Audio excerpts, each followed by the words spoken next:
corporate directors need to pay attention to, first of all, what are the digital assets that belong to that organization. And that means their networks, their data they have, the applications that they use. All three of those things, networks, data, applications, we call digital assets. What are the digital assets of a company? And why? Because board members are responsible for protecting the assets of a company. And now 90% of corporate assets today are digital. So it just makes sense, if the board is responsible for making sure the R&D lab door is locked, to make sure that the digital assets are locked.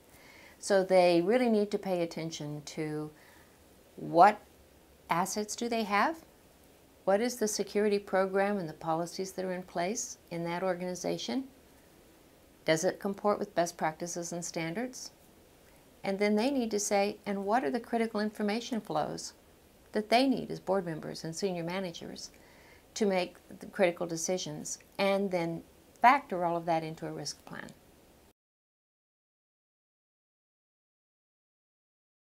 The most important thing now is to protect confidential and proprietary data, strategic business assets, the customer list, the pricing list, the trade secrets, the information with business partners or with clients. That's the information that is being sought, and is being sought by those within a company as well as outside. In fact, the insider threat still remains the greater risk. People like to think or believe that it's the bad person from outside. It's not. It's very often the person inside, which is why the policies and the procedures and everything are so important, not just how the technology works.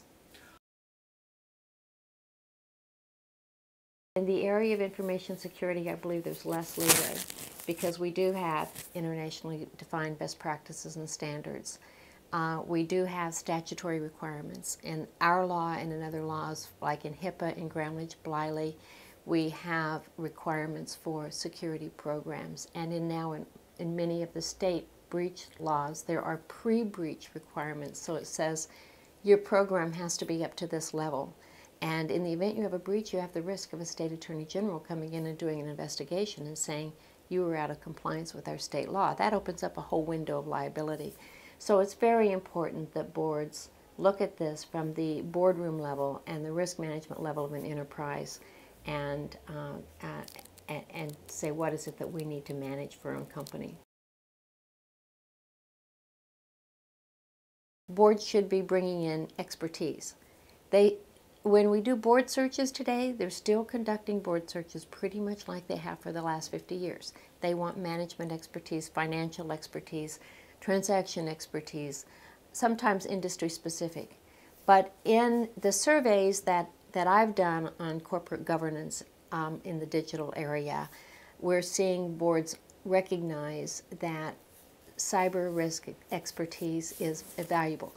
Not that you have to hire the geek to be on the board, but they need someone that understands enterprise security programs and governance points to guide them. Also, they can hire experts to come in as consultants to advise them what do they need to be paying attention to, so that they know from the board and management perspective, here are the risk points for your industry, for your vulnerabilities, for where you're doing business, that you need to pay attention to, because all of those can be very company specific. There's no one size fits all.